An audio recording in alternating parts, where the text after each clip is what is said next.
ఆయన ఇప్పుడు అనుమతిస్తే అప్పుడు వర్షాలు వస్తాయి. కాలమానాలు కూడా దేవుని చేతిలో ఉన్నాయి. ఏలియా ఇశ్రాయేలు జనాంగం దగ్గరికి వెళ్ళి నేను దేవుడి మాట వినలేదు అని అడిగాడు. కొడతానికి వచ్చారు, చంపడానికి వచ్చారు. అలాగే బయలు దెయ్యాల దేవతే దేవుడు అని అన్నారు. 400 మంది అబద్ధ ప్రవక్తలు అందరినీ కూడా చంపాడు ఏలియా.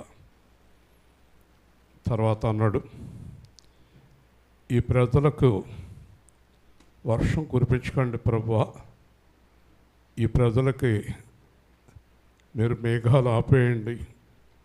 3.5 సంవత్సరాలు 42 నెలలు దేవుడు వర్షం ఆపేశాడు. బైబిల్ ప్రకారం చూస్తే సులభంతో దేవుడు అంటాడు రాజుల గ్రంథంలో, వర్షం కురియకుండా నేను మేఘాలను ఆపినప్పుడు, మీ భూమి పంట లేనప్పుడు, తెగుళ్ళతో మొత్తినప్పుడు నా మందిరంలో మొరపెట్టండి అన్నాడు. కాబట్టి కాలమానాలు రకరకాలుగా మారిపోవటానికి కారణం మనుషుల యొక్క పాపం. ఎవరో పాపం చేస్తే అందరికీ అంటే తప్పదు. ఒకసారి నక్సలైట్ల కోసం అడవి నీళ్ళల్లో విషం కలిపారు, పాయిజన్ కలిపారు, వాళ్ళు తాగుతారని. కానీ అడవిలోనికి పనిలోకి వెళ్ళినట్టు తాగి, జంతువులు తాగి చాలామంది చచ్చిపోయారు. అసలైన వాడు తాగలేదు. ఒకసారి ఇలాంటి విపత్తులు ఉంటాయి. దేవుడి మందిరంలో మనం మొరపెట్టినప్పుడు సకాలంలో వర్షాలు, సకాలంలో మంచి వాతావరణం అన్నీ ఏర్పడుతుంది. ప్రార్థన చేసుకుందాం. ప్రేమ గల తండ్రి, జీవాధిపతి అయిన ప్రభువా, ఈ ఉదయకాలం మందు మరొకసారి మీ పాదాల దగ్గరకు వచ్చాము. మీ పాదాల దగ్గర మేము మొరపెడుతున్నాం.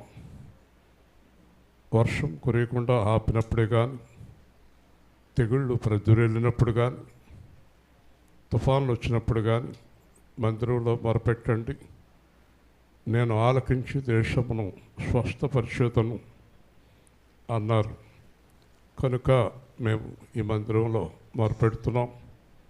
చక్కని వాతావరణం కొరకు, సమస్తమును మీ కృపలో దయలో వర్ధిల్లుట కొరకు, మీ ఆత్మ సహాయం మాకు అనుగ్రహించుట కొరకు ప్రార్థిస్తున్నాం. మాకైతే మరి కొంత చల్లదనాన్ని ఇచ్చారు, కానీ బయట చాలామంది చాలా వేడిలో ఉన్నారు. వారిని కూడా దర్శించి మీ చిత్తమైతే త్వరగా మీరు నాకు బయలుపరిచినట్టు భారీ వర్షాలు ఉన్నాయి, మరి చల్లని గాలులు వస్తాయి, ఇవన్నీ సంభవించబోతున్నాయి అన్నారు. వాటిని బట్టి కూడా మీకు స్తోత్రాలు. ఈ వాతావరణ విషయంలో కూడా మిమ్మల్ని ప్రార్థిస్తున్నాం. అలాగే అనారోగ్యాలతో ఉన్నవారు రోధిస్తున్నారు, చాలా బాధపడుతున్నారు, వారిని స్వస్థపరచండి. ఈ దిన ధ్యానాల్లో మీ సన్నిధి మాకు తోడుగా ఉంచి క్షేమాన్ని దయచేయండి. మీ వాక్యం ద్వారా మాతో మాట్లాడండి. యేసు నామములో ప్రార్థిస్తున్నాము తండ్రి, ఆమేన్. జీవము గల దేవా యెహోవా, జీవము గల దేవా యెహోవా, జీవము గల దేవా యెహోవా, జీవము గల దేవా యెహోవా, ఆరాధనా ఆరాధనా ఆరాధనా స్తుతి ఆరాధనా ఆరాధనా ఆరాధనా ఆరాధనా స్తుతి ఆరాధనా ఒక్క మాటలోన సృష్టి చేసినావు, ఒక్క మాటలోన సృష్టి చేసినావు, జీవాత్మను నాలో ఊదావు, జీవాత్మను నాలో ఊదావు, నా కొరకు ఎన్నో అద్భుతాలు చేశావు, నా కొరకు ఎన్నో అద్భుతాలు చేశావు. ఆరాధనా ఆరాధనా ఆరాధనా స్తుతి ఆరాధనా ఆరాధనా ఆరాధనా ఆరాధనా స్తుతి ఆరాధనా. చీకటి నుండి వెలుగులోనికి, చీకటి నుండి వెలుగులోనికి, పాపము నుండి పరిశుద్ధతలోను, పాపము నుండి పరిశుద్ధతలోనికి, మరణము నుండి జీవములోనికి, మరణము నుండి జీవములోనికి నడిపించిన మహనీయుడ యేసు, నడిపించిన మహనీయుడ యేసు. ఆరాధనా ఆరాధనా ఆరాధనా స్తుతి ఆరాధనా ఆరాధనా ఆరాధనా ఆరాధనా స్తుతి ఆరాధనా. మానవ జాతిని ఎంతో ప్రేమించి, మానవ జాతిని ఎంతో ప్రేమించి, యేసుక్రీస్తు రూపాన ఈ లోకానికి వచ్చి, యేసుక్రీస్తు రూపాన ఈ లోకానికి వచ్చి, పరిశుద్ధ రక్తముతో కడిగిన దేవా, పరిశుద్ధ రక్తముతో కడిగిన దేవా, ఆరాధనా స్తుతి ఆరాధనా ఆరాధనా స్తుతి ఆరాధనా. జీవవాక్యము మా కొరకై, జీవవాక్యము మా కొరకై, పరిశుద్ధాత్మలో వివరించి, పరిశుద్ధాత్మలో వివరించి, నీ మార్గములో నడచునట్లు, నీ మార్గములో నడుచునట్లు మమ్ము నడిపించిన యేసుక్రీస్తు, మమ్ము నడిపించిన యేసుక్రీస్తు. ఆరాధనా ఆరాధనా ఆరాధనా స్తుతి ఆరాధనా ఆరాధనా ఆరాధనా ఆరాధనా ఆరాధనా స్తుతి ఆరాధనా. త్వరగా నీవు రానై ఉన్నావు, త్వరగా నీవు రానయ్యున్నావు, జయించు వారిని తోడ్కొని వెళతావు, జయించు వారిని తోడ్కొని వెళతావు, జయించు జీవితం మాకు దయచేయి, జయించు జీవితం మాకు దయచేయి. ఆరాధనా స్తుతి ఆరాధనా ఆరాధనా స్తుతి ఆరాధనా ఆరాధనా ఆరాధనా ఆరాధనా స్తుతి ఆరాధనా ఆరాధనా ఆరాధనా ఆరాధనా స్తుతి ఆరాధనా. దేవుణ్ణి మాట్లాడమని ప్రార్థన చేద్దాం 2 నిమిషాలు. మీ సమస్యలన్నీ మనుషులతో కాదు, దేవుడితో చెప్పండి. దేవుడు అద్వితీయ దేవుడు, అద్భుతమైన దేవుడు, కృపామయుడు, సర్వాధికారి, సర్వశక్తిమంతుడు, సర్వలోకనాథుడు. సమస్తమును ఒక్క మాటతో చేసిన దేవునికి అసాధ్యమైనది లేదని గ్రహించండి. ప్రార్థన చేయండి.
ఆమేన్. కూర్చుందాం. ప్రశాంతంగా కూర్చోండి. చల్లగా ఉంది. దేవుని చిత్తమైతే ఈ సంవత్సరం ఇంకొక 2 ఏసీలు వేసుకుంటే మనకి కూలింగ్ బాగుంటుంది. మంచిదండి. మొదటిగా కొన్ని ప్రకటనలు ఉన్నాయి. శృతి లేచి నిలబడు. శృతి తల్లి తండ్రి లేచి నిలబడండి. ఎన్నాళ్ళ నుంచో ఎదురు చూస్తున్న ఈ అమ్మాయి వివాహం నిశ్చయమైంది. మహేష్ అనే అతనితో మనం 3 ప్రకటనలు చేయాలి. ఈరోజు మొదటి ప్రకటన చేస్తున్నాం.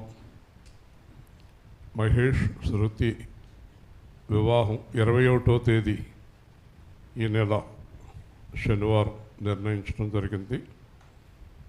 కాబట్టి మీకు అందరికీ ప్రకటిస్తున్నాం. దేవుడు ఈ కార్యక్రమాన్ని ఘనంగా జరిగించలాగున ప్రార్థన చేద్దాం. ప్రేమగల తండ్రి, 21వ తేదీ జరగబోతున్న శృతి మహేష్ల వివాహం మీ ఆత్మ ద్వారా, మీ కృప ద్వారా ఘనంగా జరిగించి ప్రతి ఆటంకాన్ని తొలగించి మీ ఆత్మలో నడిపించమని యేసు నామములో ప్రార్థిస్తున్నాం. ఆమె కూర్చోండి. అలాగే వారు సంఘానికి జూలై 6వ తారీఖు ప్రభు బలలో వివాహానికి తక్కువ మంది వచ్చినప్పటికీ వారి పేరిట ప్రభు బల్ల కూడా జూలై 6న జరుగుతుంది. వివాహం వేగంగా నిర్ణయించారు, త్వరగా జరగాలని. అలాగే ఈ నెల ఉపవాస ప్రార్థన 14వ తేదీ జీవరత్నం గారు మందిరంలో జరుగుతుంది. శనివారం రాత్రి వారింటి దగ్గర సువార్త. ఇవన్నీ కూడా జ్ఞాపకం పెట్టుకోండి. ఈరోజు మరి మనందరి ప్రార్థన ఫలించి అబ్బాయి కిందటి నెలలో 12వ తారీఖు మే 12వ తారీఖున బాధ్యతలు తీసుకున్నాడు కంపెనీలో. మూడో వ్యక్తిగా మొదటి వ్యక్తి చైర్మన్, రెండో ఆయన వైస్ చైర్మన్, అబ్బాయి జిఎంగా కంపెనీ మొత్తం అబ్బాయి హ్యాండ్ ఓవర్లోకి వచ్చింది 12వ తేదీన. కానీ నేను ఒకటే చెప్పాను, ఎన్నున్నా దేవుని వాక్యం ముఖ్యం, వాక్యం చెప్పడానికి రావాలి నువ్వు అన్నప్పుడు బయలుదేరి వచ్చాడు. చాలా బాధ్యతలు ఉన్నప్పటికీ కూడా దేవుడి పనే ముఖ్యం. ఈ సమయంలో కొద్దిసేపు వాక్యం అందిస్తాడు, శ్రద్ధగా వినండి. తర్వాత వాక్యం అందిస్తాను.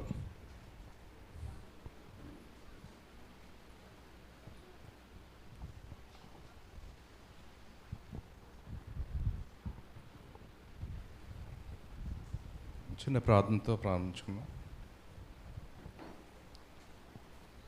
పరిశుద్ధుడు, ప్రేమగల మా తండ్రి, మరి ఈరోజు మీ వాక్యం ద్వారా మా హృదయానికి ఏమి కొరతగా ఉన్నాయో మాకు తెలియజేసి మమ్మల్ని సరిదిద్దుకోవడానికి, మరి మాలో ఉన్న లోపాలను తెలియచేయమని, మరి వాటిని సరిచేసుకోవడానికి కావాల్సిన జ్ఞానం మాకు దయచేయమని యేసు నామమున అడుగుతున్నాం తండ్రి. ఆమేన్.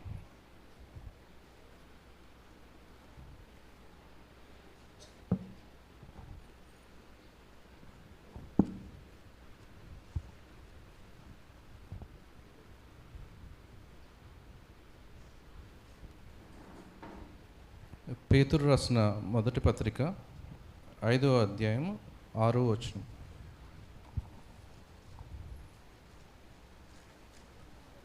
ఐదు 6వ వచనం.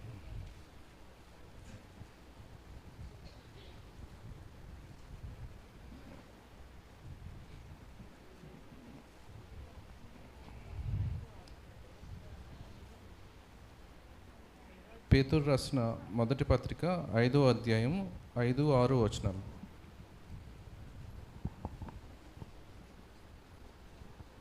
చిన్నలారా, మీరు పెద్దలకు లోబడి ఉండి మీరందరూ ఎదుటివారి ఎడల దీన మనస్సును వస్త్రము ధరించుకొని మిమ్మల్ని అలంకరించుకొనుడి. దేవుడు అహంకారులను ఎదిరించి దీనులకు కృప అనుగ్రహించును. దేవుడు తగిన సమయమందు మిమ్మల్ని హెచ్చించినట్లు ఆయన బలిష్టమైన చేతి క్రింద దీన మనస్కులై ఉండుడి. ఆయన మిమ్మల్ని గూర్చి చింతించుచున్నాడు కనుక మీ చింత యావత్తు ఆయన మీద వేయుడి. నిబ్బరమైన బుద్ధి గలవారే మెలకువగా ఉండుడి. మీ విరోధి అయిన అపవాది గర్జించు సింహం వలె ఎవరిని మృంగుదునని వెదుకుచూ తిరుగులాడుచున్నాడు. లోకమందున్న మీ సహోదరులందు ఈ విధమైన శ్రమలే నెరవేరుచున్నవని ఎరిగి విశ్వాసమందు స్థిరులై వాణ్ణి ఎదిరించుడి. అయితే ఈరోజు నేను ఏ వాక్యం చెప్పాలన్నా కూడా చాలాసార్లు ప్రార్థనలో దేవుడు ప్రార్థిస్తాను, అంటే ఏ వాక్యం చెప్పాలన్నది నేను సొంతంగా నిర్ణయించుకోను. ఎప్పుడు కూడా చాలాసార్లు ప్రార్థన చేసి దేవుడు ఏ వాక్యం నాకు చూపిస్తే ఏది చెప్పాలో, ఏది అవసరమో దాన్ని మాత్రం నేను చెప్తాను.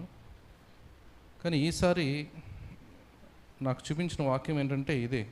అంటే ఇక్కడ ఈ వాక్యంలో మనం చూస్తే కనుక దేవుడు అహంకారులను ఎదిరించి దీనులకు కృప అనుగ్రహించును. కాబట్టి మనం చూస్తే ఇక్కడ మనం చాలామంది క్రైస్తవుల్లో, ముఖ్యంగా క్రైస్తవుల్లో ఉన్న ఒక ఆలోచన ఏంటంటే దేవుడు మనకి అనుకూలంగా ఉంటాడు, దేవుడి గురించి తెలియని వాళ్ళకి, అంటే అన్ని జనులకి దేవుడు అనుకూలంగా ఉండడు అని అనుకుంటాం. కానీ ఇక్కడ చూస్తే దేవుడు ఏం చెప్తున్నాడంటే ఇక్కడ క్రైస్తవులు కానివారా అని ఇక్కడ చెప్పట్లేదు, కానీ అహంకారులు ఎవరైతే ఉన్నారో వారిని దేవుడు ఎదిరిస్తాడంట. అంటే ఇక్కడ మనం చూస్తే వాళ్ళ హృదయంలో అహంకారం అంటే గర్వం, ఎవరికైతే వాళ్ళ హృదయంలో గర్వం ఉంటుందో వాళ్ళని దేవుడు ఎదిరిస్తున్నాడు.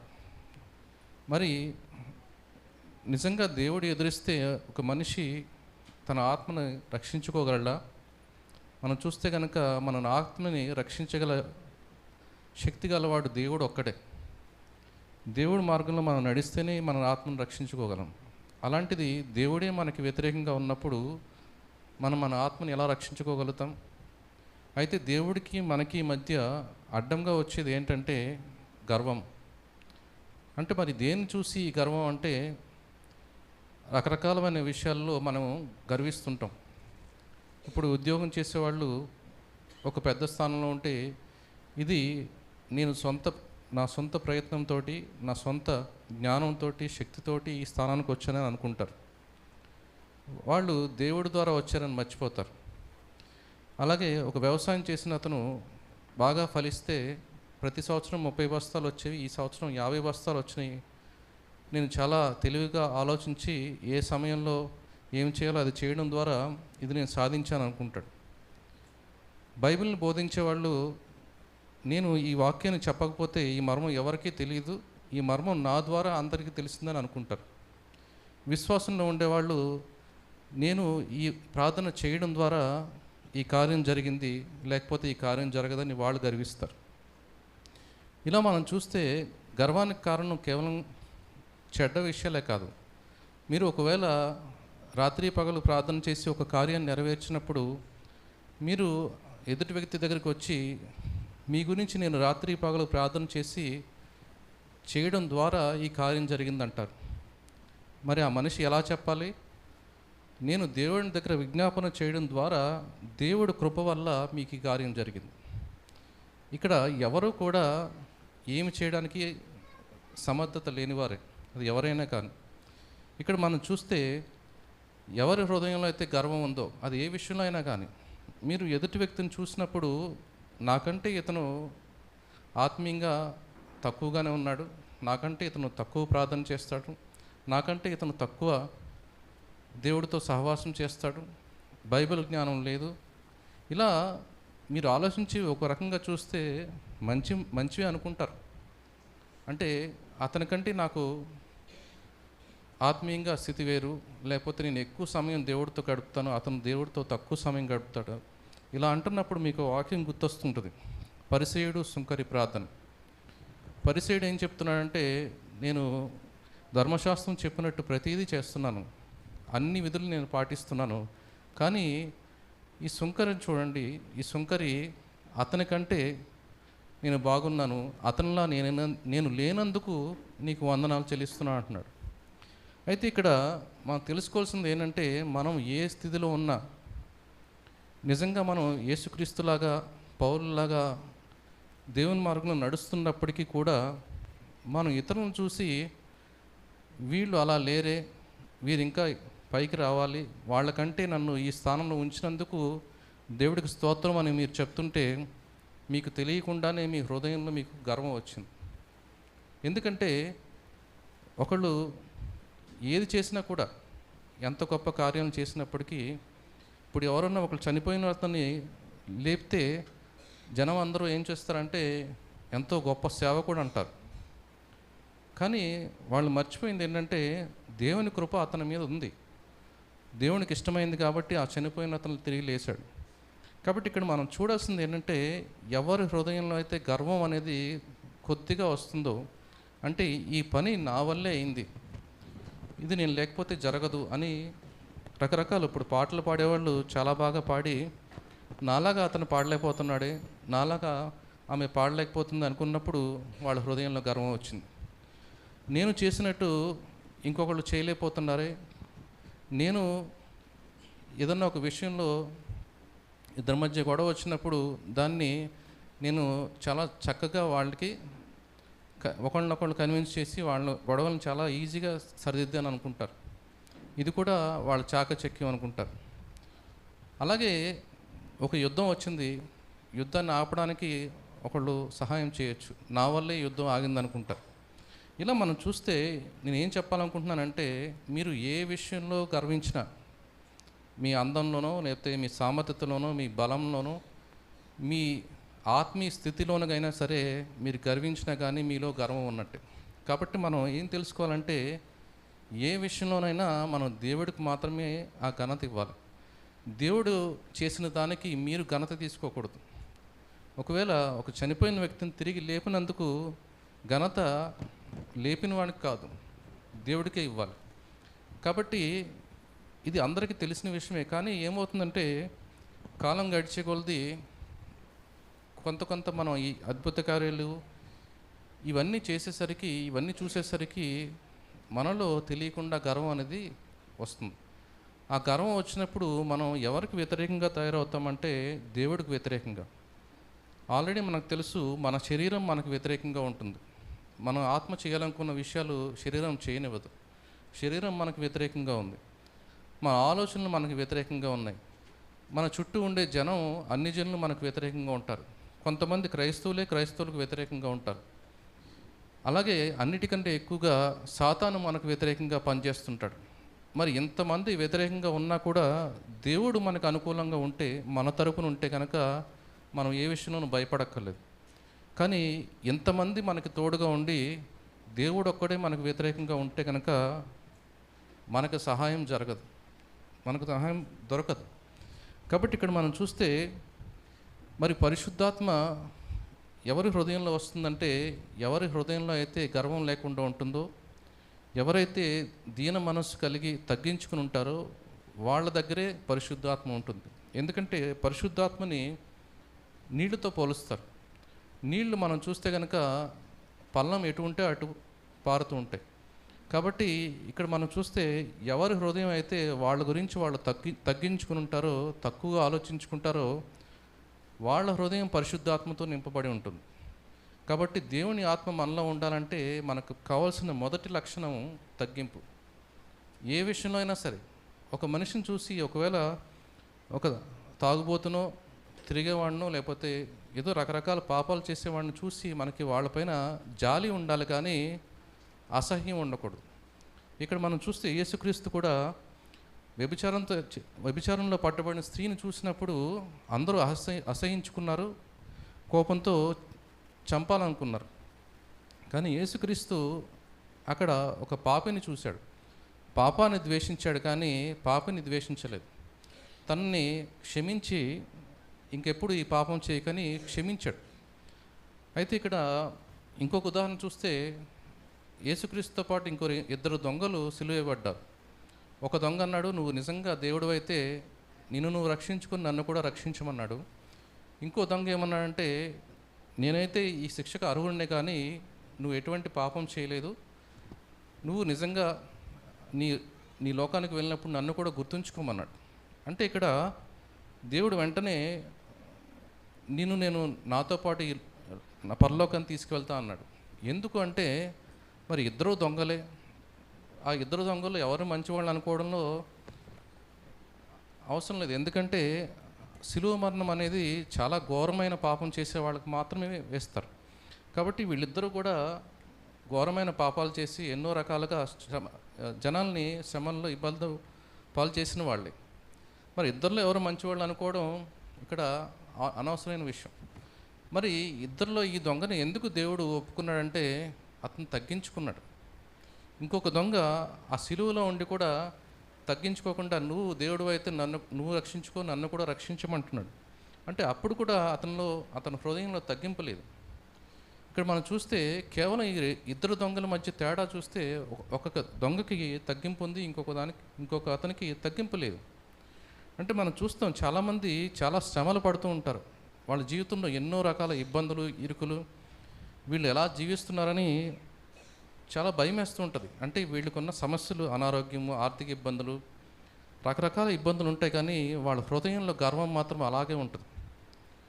చాలామంది మనం చూస్తే ఏదో బాగా చదువుకున్న వాళ్ళకో లేకపోతే బాగా ఆస్తిపరులకు గర్వం ఉంటుందని అనుకుంటారు, కానీ పేదవాళ్ళకి, నిరుపేదలకు కూడా చాలా గర్వం ఉంటుంది. ఇక్కడ గర్వం అనేది మనిషి తను ఉన్న స్థితిని బట్టి కాదు. ఎందుకంటే పేదవాళ్ళు వాళ్ళ గర్వాన్ని చూపించుకోలేరు కాబట్టి అనుకువగా ఉంటారు, లొంగి ఉంటారు. కానీ దేవుడు చూసేది హృదయం. మీ హృదయంలో ఆ గర్వం మనకి తీసేయకుండా ఉంటే కనుక చాలామంది ఈ రోజున మనం ఎందుకు శ్రమలు పడుతున్నాం, ఇబ్బంది పడుతున్నాం అంటే దేవుడు మనల్ని విరగొడుతున్నాడు. మనం ఎప్పుడు దాకా విరగొట్టబడాలంటే మనలో ఆ గర్వం, అంటే నేను ఇంక ఏమీ చేయలేను, నా వల్ల ఏమీ కాదు, నా జీవితాన్ని నేను సరిచేసుకోలేను, నన్ను నేను సరిచేసుకోలేనని ఎప్పుడైతే నమ్మి నా జీవితం నేను బాగుపడాలంటే దేవుడు ఒక్కడే నాకు సహాయం చేయాలి, దేవుడు సహాయం వల్లే నేను ఒక ఉన్నతమైన స్థితికి నేను చేర్చుకుంటానని అనుకుని ఎవరైతే నమ్ముతారో అటువంటి ఆ సమయం వచ్చేంత వరకు కూడా దేవుడు మీకు సహాయం చేయడు. ఇక్కడ వాక్యం అది చెప్తుంది, దేవుడు తగిన సమయమందు మిమ్మను హెచ్చించినట్లు ఆయన బలిష్టమైన చేతి కింద దీన మనస్కులై ఉండుడి. మరి దేవుడు తగిన సమయం అంటే ఏంటి? కొంతమందికి 20 ఏళ్ళు పట్టచ్చు, 30 ఏళ్ళు పట్టచ్చు, 40 ఏళ్ళు పట్టచ్చు. కొంతమందికి వాళ్ళ జీవితాంతం పట్టినా కూడా వాళ్ళ హృదయం గర్వం నుంచి తొలగిపోదు. అంటే వాళ్ళు విరగ్గొట్టబడరు. ఎంత విరగ్గొట్టినా కానీ మళ్ళీ నేనే ఏదో బాగు చేసుకోవాలి, నేనే దాన్ని సరి చేసుకుంటాను అని వాళ్ళ సొంత ప్రయత్నాలు ఆపరు. అయితే దేవుడు సహాయం ఎప్పుడు మొదలవుతుందంటే, మిమ్మల్ని మీరు తగ్గించుకొని దేవుడు ఒక్కడే నాకు సహాయం చేయగలడు, దేవుడు ఒక్కడే, నేను దేవుని మీద తప్ప వేరే ఎవరి మీద ఆధారపడకూడదు, నా సొంత తెలివితేటలు, నా సొంత జ్ఞానము, నాకు తెలిసిన వాళ్ళు ఎవరు కూడా నాకు సహాయం చేయలేరు, దేవుడు ఒక్కడే నాకు సహాయం చేయగలడని మీరు 100కు 100% ఎప్పుడు నమ్ముతారో, దేవుడి మీద ఆనుకుంటారో, అది తగిన సమయం. ఆ తగిన సమయం మీకు 1 నిమిషంలో రావచ్చు, 10 సంవత్సరాలు పట్టచ్చు, 20 సంవత్సరాలు పట్టచ్చు. అది ఎవరు ఎంతగా నలకొట్టబడి వాళ్ళ హృదయం మార్చుకుంటారో, ఎప్పుడైతే తమ హృదయం మార్చుకుంటారో ఆ మార్చుకున్న క్షణం నుంచే దేవుడు మీ జీవితాల్లో అద్భుతాలు చేయడానికి రెడీగా ఉన్నాడు. దేవుడు ఎప్పుడు కూడా, ఒక తండ్రి పిల్లవాడు ఏదన్నా అడిగితే ఇవ్వడానికి రేపిస్తాను, ఎల్లుండిస్తాను, లేకపోతే 10 సంవత్సరాల తర్వాత ఇస్తానని ఎవరు అనరు. ఇప్పుడు ఆకలి వేస్తుంది అన్నప్పుడు మహా అయితే ఒక అరగంట గంటలో తనకి భోజనం ఇస్తాడు. అంతేగాని ఈరోజు నాకు ఆకలిగా ఉంది, చాలా ఆకలిగా ఉంది, దాహం వేస్తుంది అని చెప్పినప్పుడు ఒక 10 సంవత్సరాల తర్వాత రా, అయితే 1 సంవత్సరం తర్వాత రామని ఎవరు అంటారు? మరి ఈ లోకపు తండ్రి అలా అన్నప్పుడు, పరలోకపు తండ్రి నీకు ఒక అవసరం ఉంది, నువ్వు ఒక ఇబ్బందిలో ఉన్నావు, నువ్వు ఒక శ్రమలో ఉన్నావు, దాని నుంచి నువ్వు బయటపడాలని నువ్వు అడుగుతున్నప్పుడు, ప్రార్థన చేస్తున్నప్పుడు, మరి దేవుడు ఎందుకు ఇవ్వట్లేదంటే, మీకు దేవుడికి మధ్య మీ హృదయంలో ఉన్న గర్వం అడ్డుగా ఉంది. ఆ గర్వాన్ని మీరు తీసివేసినప్పుడు దేవుడికి మీకు మధ్య అడ్డు కూడా ఉండదు. కాబట్టి మీరు మాట్లాడే ప్రతి మాట దేవునికి వినపడుతుంది, దేవుడు మాట్లాడే ప్రతిదీ మీకు వినపడుతుంది. కాబట్టి ఇక్కడ ఏం చెప్తున్నానంటే, మీరు అలాగ దేవుడు చేతి కింద ఉండాలంటే మీరు చేయవలసింది ఏంటంటే దీన మనస్కులై ఉండాలి. దీనత్వం అంటే చాలామంది అపోహపడినట్టు పైకి కనపడడం కాదు. ఇప్పుడు ఎవరన్నా వచ్చి మాట్లాడినప్పుడు చాలా వినయంగా దీనంగా మాట్లాడతారు, లేకపోతే పైన కూర్చోమా అంటే కింద కూర్చుంటారు, లేకపోతే వస్త్రాలు చాలా అంటే ఏదో కాస్ట్లీ బట్టలు వేసుకోకుండా తక్కువ బట్టలు వేసుకుంటారు. ఇలా రకరకాల పైకి కనబడేదంతా మనం ఏమనుకుంటామంటే మనం తగ్గించుకున్నాం అనుకుంటాం. కానీ ఇదంతా దేవుడు చూడ్డు. ఇది మనుషుల దృష్టిలో మీరు దీనులై ఉన్నారు అంతే. దేవుని దృష్టిలో ఎవరు దీనులై ఉన్నారంటే ప్రతి దానికి దేవుడికి ఘనత ఇచ్చేవారు. ఈరోజు వాక్యం బాగా చెప్పారంటే అవునా చాలా బాగా చెప్పానని నేను అనుకోకూడదు. ఇది ఎవరు ఇచ్చారు? ఇది దేవుని ఆత్మ చెప్తుంది. దేవుని ఆత్మ వాక్యం చెప్పినప్పుడు మరి ఆ ఘనత నేనెందుకు తీసుకుంటాను? ఇక్కడ కేవలం నన్ను దేవుడు ఈ వాక్యాన్ని చెప్పడానికి ఉపయోగించుకున్నాడు అంతే. ఇక్కడ నేను కాకపోతే ఇంకొక అతను వచ్చి లేదా ఇంకొకళ్ళు వచ్చి ఈ వాక్యాన్ని తెలియజేస్తారు. కాబట్టి మనం తెలుసుకోవాల్సింది ఏంటంటే, నేను అనేది మీ హృదయం నుంచి తొలగిన తర్వాతే దేవుడు తన ఆత్మను మీ హృదయంలో నింపుతాడు. కాబట్టి ఏ విషయంలోనైనా సరే మీరు మీ కంపెనీలో ఒక మంచి పని చేశారు, లేకపోతే ఒక గొప్ప కార్యం చేశారు, దానివల్ల కంపెనీకి చాలా ప్రాఫిట్ వచ్చింది, ఇది నేను చేశాను అని మీరు అనుకుంటే వెంటనే మీరు మీ హృదయంలో గర్వం ఉన్నట్టే. ఇది దేవుడు నా ద్వారా తన కృపచేత చేయించాడని నమ్మాలి, అది ఏదైనా కానీ. అలా మీరు ఎప్పుడైతే మీరు దీన మనస్కులై ఉంటారో అప్పుడు మీకు దేవుని కృప మిండుగా ఉంటుంది. అయితే ఇక్కడ ఇంకో మాట చూస్తాం, ఆయన మిమ్మల్ని గూర్చి చింతించున్నాడు కనుక ఇక్కడ మీకు ఇంకో మాట చెప్పాలి, మిమ్మను దేవుడు తగిన సమయంలో మిమ్మల్ని హెచ్చించును. మరి హెచ్చించును అంటే ఇంకా మనం ప్రతిసారి పాత నిబంధన కాల క్రైస్తవులాగా ఆలోచించకూడదు.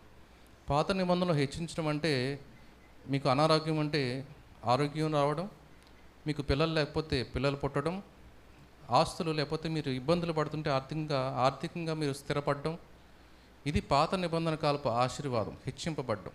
అంటే మీరు ఎక్కడో చిన్న పనివాడిగా ఉన్నవారు మిమ్మల్ని అధికారిగా చేస్తే మిమ్మల్ని హెచ్చించారు అనుకుంటారు.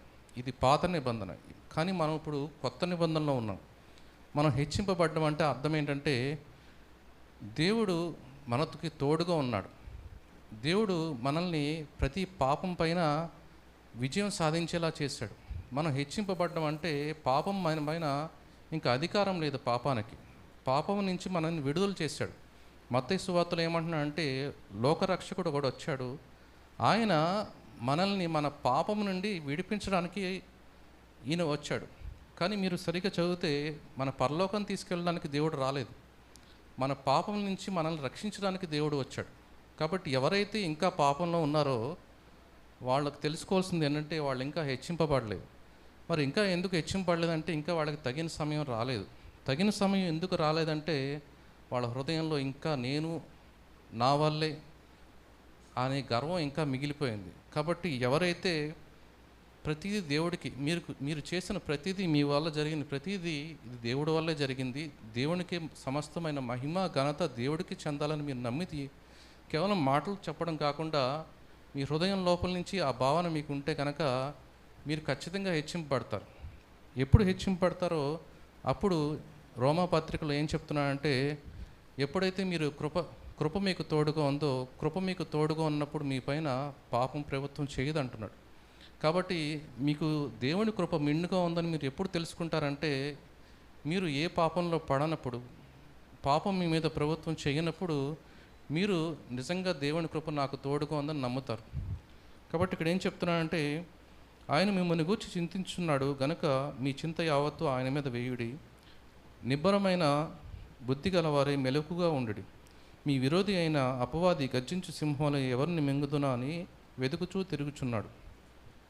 ఇక్కడ మరి మనం చూస్తే చిన్న ఉదాహరణ చెప్పి ముగిస్తాను. మనం చూస్తే కనుక చాలామంది దేవుడు చాలా విధాలుగా హెచ్చించాడు, వాళ్ళని చాలా రకాలుగా అన్ని ఆశీర్వాదాలు ఇచ్చి హెచ్చించాడు. కానీ మనం చూస్తే కొంత సమయానికి వాళ్ళు మళ్ళీ దారి తప్పారు. అయితే దేవుడికి మిమ్మల్ని ఆశీర్వదించడం పెద్ద విషయం కాదు, కానీ దేవుడు ఎందుకు ఆశీర్వదించడంటే మీ ఆశీర్వదించిన తర్వాత మీరు దాన్ని ఆశీర్వాదాన్ని పట్టుకుని ఉండలేరు. ఎందుకంటే ఏదన్నా ఒకటి, ఇప్పుడు మీకు ఆర్థిక ఇబ్బందులు ఉన్నాయి, ఆర్థిక ఇబ్బందులు ఎప్పుడైతే తీరిపోతాయో మళ్ళీ గర్వం మొదలవుతుంది. ఇదంతా నేనే సంపాదించాను, నా తెలివితేటల వల్ల ఇదంతా చేశానని నమ్ముతారు.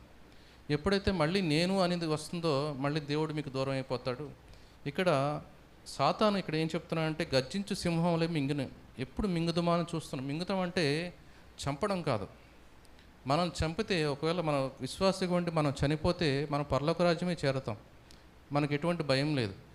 కానీ మనం విశ్వాసం లేకుండా దేవుడికి దూరంగా గర్వంలో నిండి ఉంటే మనం దేవుడికి వ్యతిరేకంగా ఉన్నాం. దేవుడికి వ్యతిరేకంగా ఉండి మనం చనిపోతే మనం ఎప్పటికీ కూడా దేవుడిని చేరలేం. ఇక్కడ సాతాను ఏం చేస్తుందంటే ఎప్పుడు ఎదురు చూస్తుంది, ఎప్పుడు వీడికి గర్వం వస్తుంది అంటే ఏదైనా ఒక మంచి కార్యం జరిగినప్పుడు ఇంత బాగా చేశాను నేను, లేకపోతే ఎవరన్నా వచ్చి ఇంత బాగా మీరు చేశారు అన్నప్పుడు మన హృదయంలో అవును నేనే చేశానని ఆ లోపల అనిపిస్తే కనుక ఆ సాతాను అక్కడ తన విజయం సాధించినట్టే. కాబట్టి సాతాను ఎప్పుడు ఏం చూస్తుందంటే ఇతను ఆస్తి పోతుందా లేకపోతే ఇంకోటి అని చూడదు. ఇతనిలో ఎప్పుడు గర్వం వస్తుందా, గర్వం వస్తే గర్వం వచ్చిన క్షణమే దేవుడు అతనికి వ్యతిరేకంగా అయిపోతాడు, దేవుడు అతన్ని ఎదురిస్తాడు. కాబట్టి నాకు అనుకూలంగా మారిపోతాడు.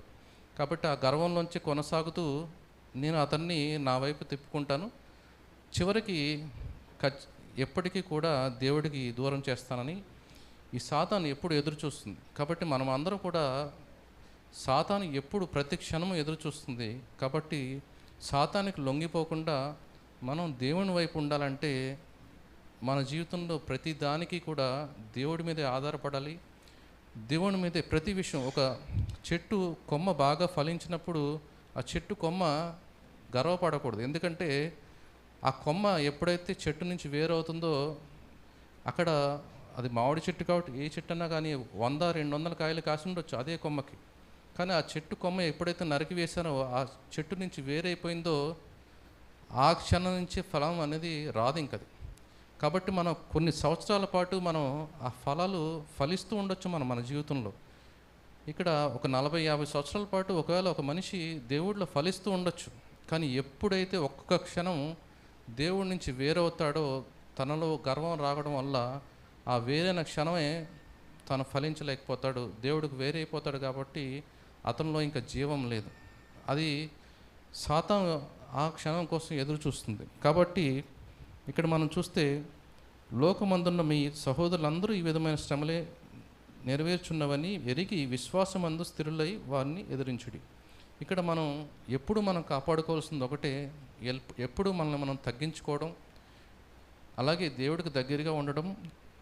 మనం ఎప్పుడైతే దేవుడికి లోబడతామో సాతాన్ని మనం గట్టిగా పారిపోమని చెప్పక్కర్లేదు. ఇక్కడ వాక్యం ఏం చెప్తుందంటే, మనం దేవుడికి లోబడినప్పుడు సాతాను మన నుంచి జాగ్రత్తగా నడిచి వెళ్ళదంట, పారిపోతుందంట. అంటే ఇంకా అక్కడ స్థానం లేదు. కాబట్టి ఇప్పుడు ఎప్పుడన్నా దొంగతనం చేస్తున్నప్పుడు సడన్గా పోలీసు హార్న్ వినపడినా ఏం చేస్తాడు దొంగ? అక్కడి నుంచి స్లోగా నడిచి వెళ్ళడు, పారిపోతాడు. కాబట్టి దేవుడు మన హృదయంలో ఉన్నప్పుడు, మనం వినయంగా తగ్గించుకుని ఉన్నప్పుడు సాతాను అక్కడ నించుకోవడానికి కూడా స్థానం లేదు. కాబట్టి ఇది మన చేతిలో ఉంది.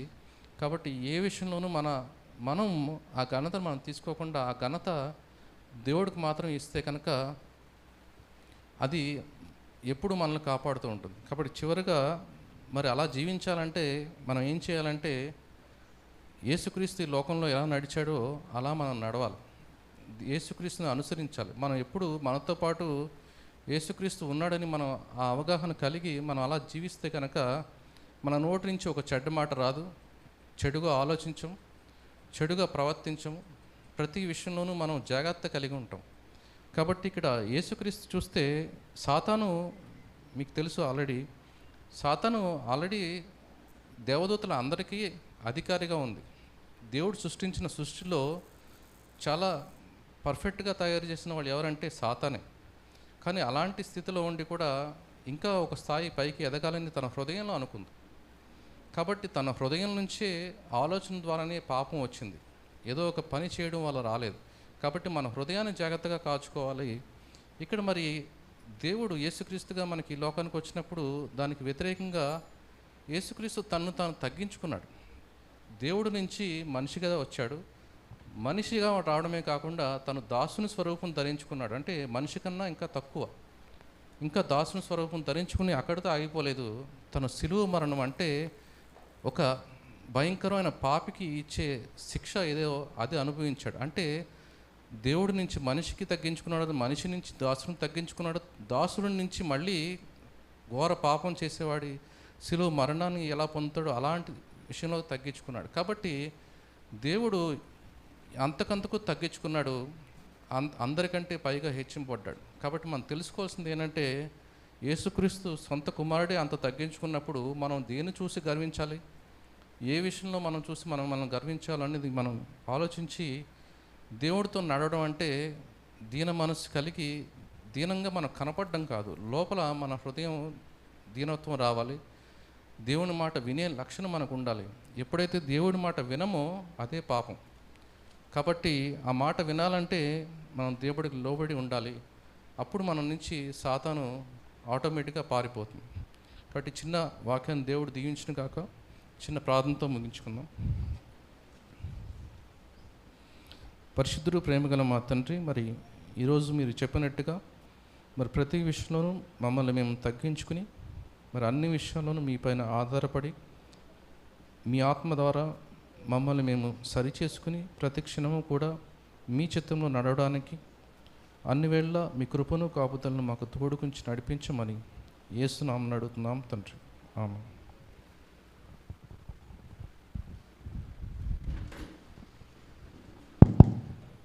ఈ లోకాన పరలోకాన, ఈ లోకాన పరలోకాన మారని మాట యేసు మాట, మారని మాట యేసు మాట, భలే భలే మాట బైబులు మాట, భలే భలే మాట యేసు మాట.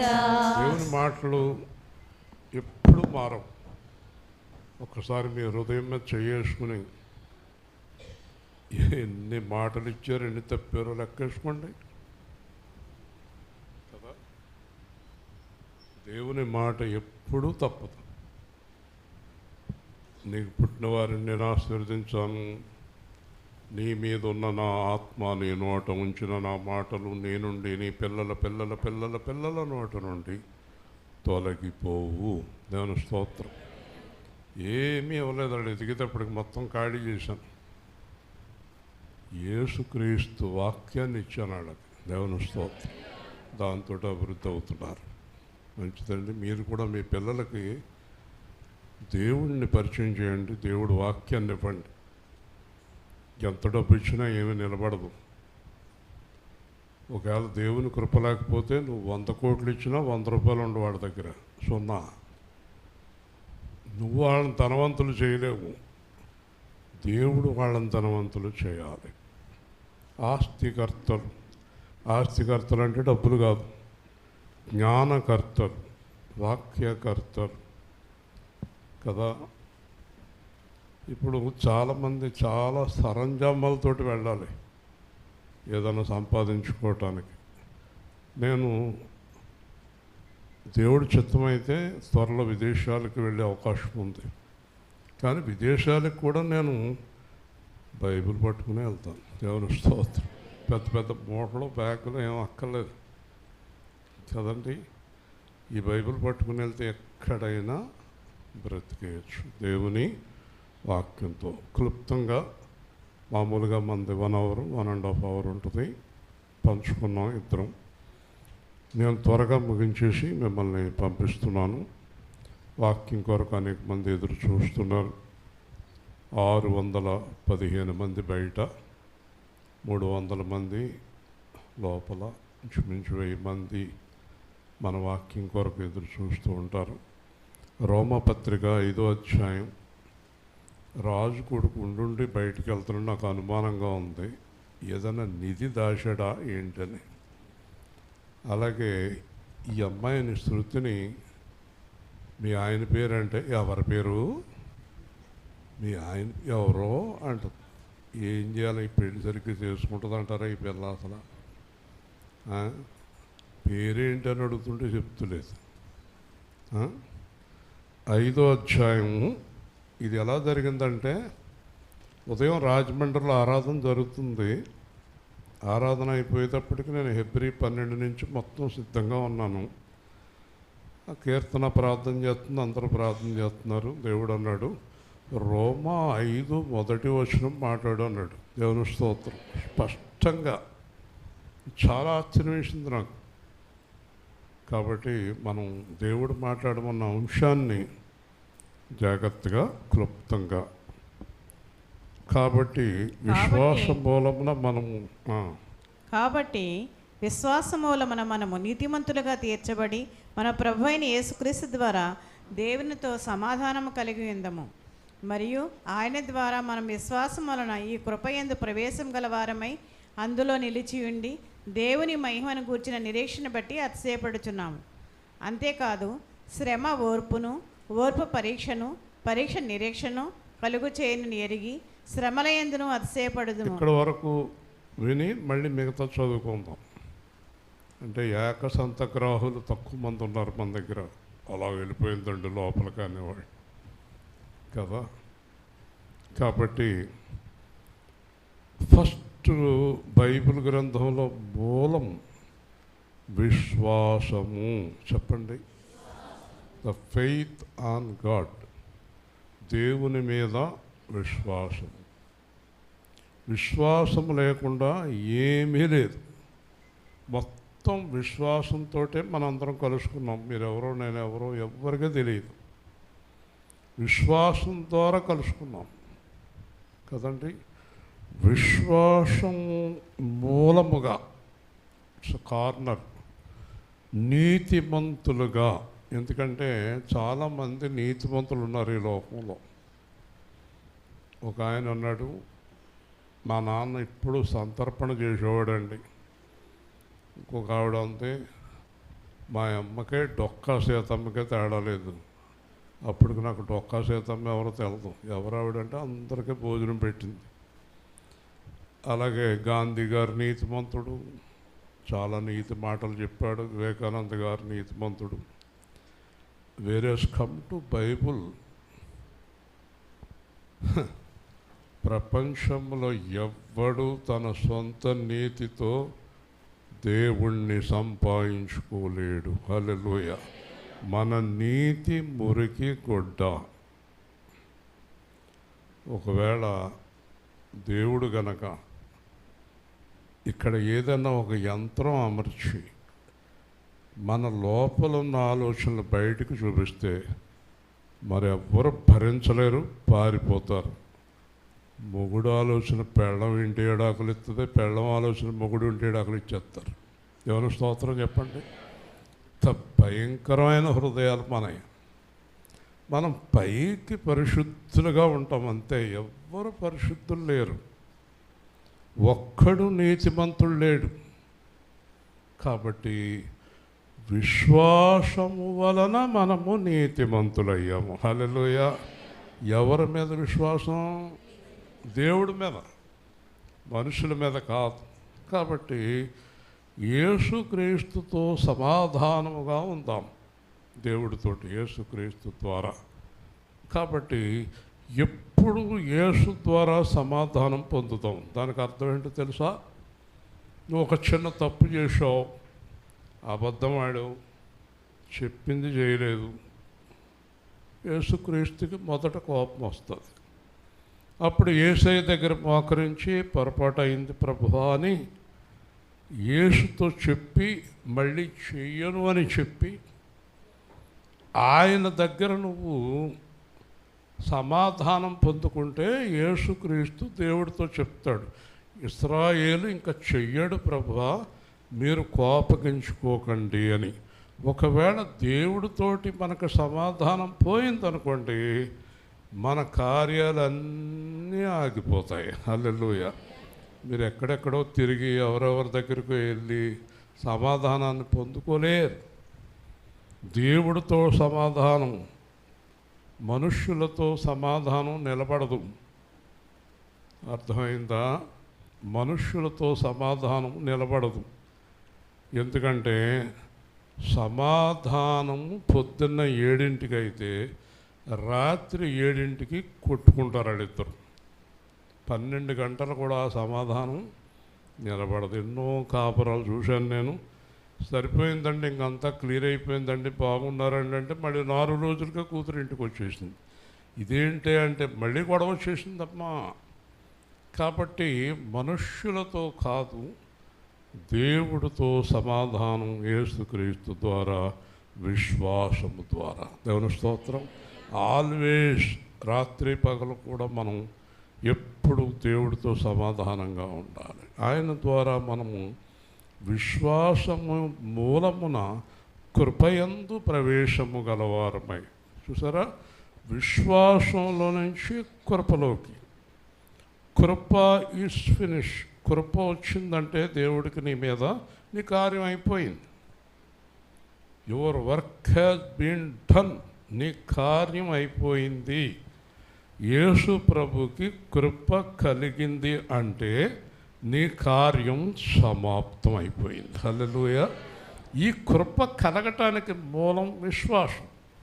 కాబట్టి పౌలు నాకు చాలా బాధగా ఉంది, బలహీనతగా ఉంది అని 3 సార్లు యేసుప్రభుకు ప్రార్థన చేస్తే యేసుప్రభు అన్నాడు, నీ బలహీనతలన్నీ అలాగే ఉండయి, ఎంతో కాలం ఉండవు కదా నువ్వు ఇక్కడ, 60 లేదా 70 వచ్చేస్తావు నా దగ్గరికి, కానీ నువ్వు బతికున్నంతకాలం నా కృప నీకు దూరము చెయ్యను. హల్లెలూయా.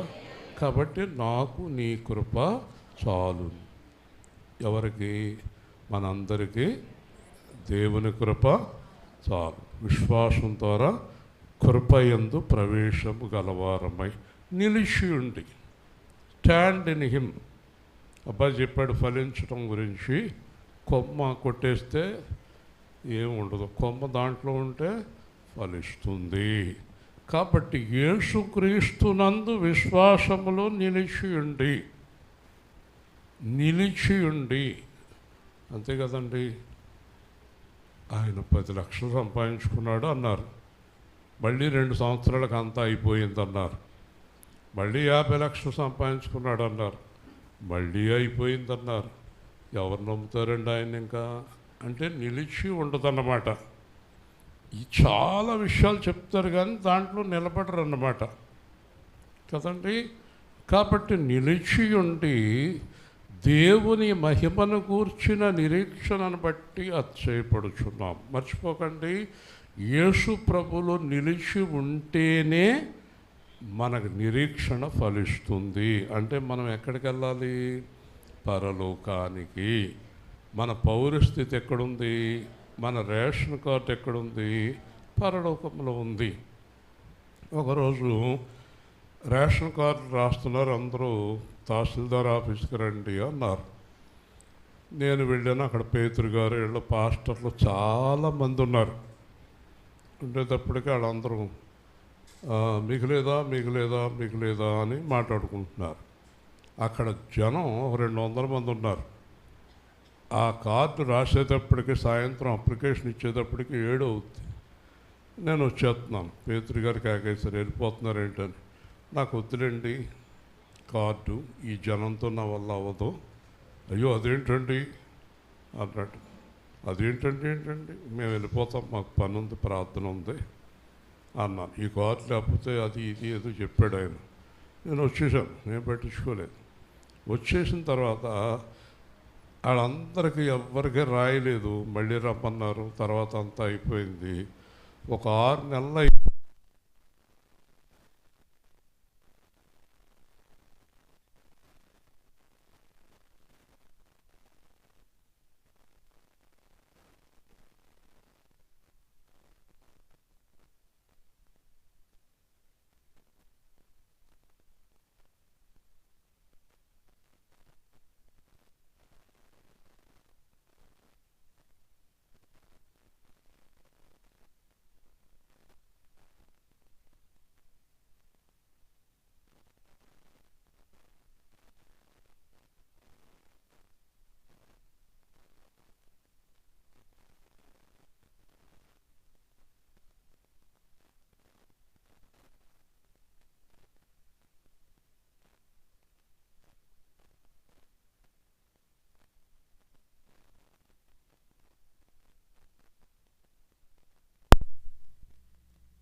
6 నెలలకే ఇంటికి వచ్చి రేషన్ కార్డు రాసి ఇంటికాడే శాంక్షన్ చేసి ఇచ్చేళ్ళారు. దేవుని స్తోత్రం. అంటే దేవుని యందు నిరీక్షణ. మనకి ఏ కార్యం కావాలన్నా దేవుని యందు నిరీక్షణ కదండి. 96లో ఈ ఏదో సినిమా నాగేశ్వరరావు గారిది, నాగార్జున వీళ్ళందరూ పిలిచారు నన్ను. స్టూడియోలో చూస్తున్నాం సినిమా అందరం. చూస్తుంటే కరెంట్ పోయింది. ఇలాగే కరెంటు పోతే అప్పుడు నేను నాగేశ్వరరావు మేనేజర్ని అడిగాను, ఏంటయ్యా కరెంటు పోయింది, మరి వెంటనే వేయండి అన్నాను. మీరు ఏమనుకోకండి అని అడిగా అన్నాను. వీళ్ళ పిషన్ కొట్టేవాళ్ళు అంటే జనరేటర్ లేదు వీళ్ళకి. ఎవరికి? నాగేశ్వరరావుకి నాగార్జునకి ఏమీ లేదు, కానీ ఏ సేవా కేంద్రానికి జనరేటర్. దేవుని స్తోత్రం. చూడండి వాళ్ళు ఎప్పుడో ఛానల్ అయిందనుకోండి, అది గుర్తొచ్చింది నాకు. ఏమైనప్పటికీ కూడా నిరీక్షణను బట్టి అతిశయపడుచున్నాము. ఎందుకంటే ఇప్పుడు నాతోటి ఒక ఆవిడ, మా చుట్టాల ఆవిడ ఉంది, మా అల్లుడి గారు మేడ కట్టుకున్నారండి, ఒక 50 లక్షలు అయింది, మంచిదమ్మా అన్న. తర్వాత మా మనవరాళ్ళు ఇద్దరికి ఉద్యోగాలు వచ్చినాయండి, ఒక్కొక్కడికి నెలకి 8 లక్షలండి అన్న. మంచిదమ్మా అన్న. ఇలా లెక్కలేస్తే కోట్ల లెక్కనే చెప్పేస్తుంది ఆవిడ. చెప్తున్నప్పుడు అంతా పూర్తయిన తర్వాత మరి అమ్మగారు వాళ్ళందరూ రక్షణ పొందారా అన్నాను. రక్షణదేముందండి, మరి చచ్చిపోయాక ఎక్కడికి వెళ్తారన్నాను. అదేంటండి అలాగంటారేంటి?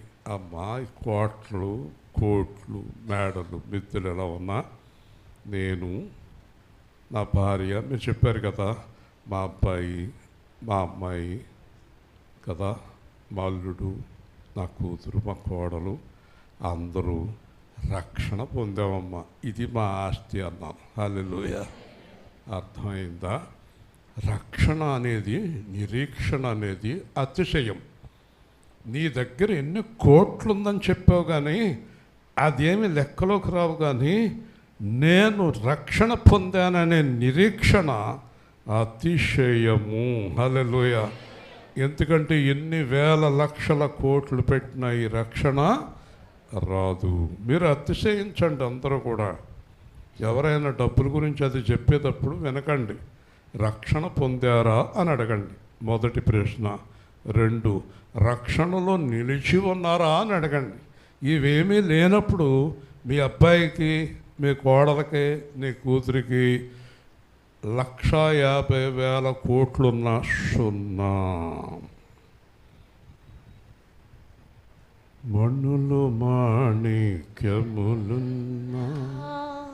మేడమిత్తెలు ఎన్నున్నా, మదిలో యేసు లేకున్నా, ఏది ఉన్నా అది సున్నా. దేవుని స్తోత్రం. మీరు ఏం చేస్తారంటే, మీరు బాధపడకండి, డబ్బున్న వాళ్ళని చూసి ఆహా ఓహో అంటారు. ఏదైనా పెద్ద ఖరీదైన చీర కట్టుకుంటే ఆహా ఓహో ఆ చీర 1,50,000 ఆ కారు 70 లక్షలంట, ఆ ఇల్లు 1,80,00,000. చేస్తారా చావరేళ్ళు అందరూ? చచ్చాక ఎక్కడికి వెళ్తారు? నేను 2000 సంవత్సరాల కింద యేసు ప్రభు వచ్చారు ఈ లోకానికి. యేసు ప్రభు రక్షకుడని తెలిసి విని రక్షణ పొందని వారు ఎంత గొప్పవారైనా తీర్పులకు వెళ్ళవలసిందే. హల్లెలూయా. మరి మనకు తీర్పులే. మీరు అతిశయించొద్దు. మేడలు ఉన్నాయి, మిద్దెలు ఉన్నాయి, పెద్ద పెద్ద ఉద్యోగాలు ఉన్నాయి. మా అమ్మాయికి 18 లక్షలు వస్తుంది, మా అబ్బాయికి 50 కోట్లు వస్తుంది. ఎవరికి ఇవ్వవు కదా నువ్వు. ఎన్ని లక్షలు వచ్చినా, ఎన్ని కోట్లు వచ్చినా ఎవరికైనా ఇస్తావా? ఇవ్వవు కదా. మీ అమ్మాయికి మొగుడు వచ్చాక మీకు ఇవ్వనివ్వడు, మీ అబ్బాయికి పెళ్ళం వచ్చాక మీకు ఇవ్వనివ్వదు. మరి ఇంకా సంకలు కొట్టుకోవడం తప్ప గొప్పతనం ఏమీ లేదు నీకు. దేవుని స్తోత్రం. కాబట్టి అప్పుడు ఇప్పుడు ఎప్పుడు నిలిచి ఉండేది క్రీస్తు యేసునందలి నిరీక్షణ, రక్షణ. హల్లెలూయా. నేను ప్రభువులో అతిశయించాలి. మా నాన్నకేదో ఉంది, నాకేదో ఉంది. ఈ అతిశయాలు వ్యర్థం. నువ్వు యేసు క్రీస్తుని కలిగి ఉన్నావా? భక్త్ సింగ్ గారు ఎవరు వెళ్ళినా ఆయన ప్రశ్న, ఎవరమ్మా నువ్వు? రక్షణ పొందావా? పొందానండి. తిరిగి జన్మించావా అని అడిగేవాడు ఆయన. వరవొక్కునేవారు. ఏంటి తిరిగి జన్మించడం ఏంటంటే, పాత జీవితాన్ని వదిలిపెట్టి కొత్త జీవితంలో యేసుక్రీస్తులాగా జీవిస్తున్నావా లేదా? ఏం చెప్తారు? నోరు మూసుకుని తలకాయ దించుకుని వెళ్ళేవారు బయటికి. నేను కూడా మిమ్మల్ని అందరినీ ప్రశ్నిస్తున్నాను. ఈ రక్షణ కాపాడుకుని యేసుక్రీస్తులాగా జీవిస్తున్నారా లేదా అని ప్రశ్నిస్తున్నాను. ఒకవేళ అలాంటి జీవితం లేనప్పుడు మీ దగ్గర ఎన్ని వందల వేల కోట్లున్నా, అర్థమైందా?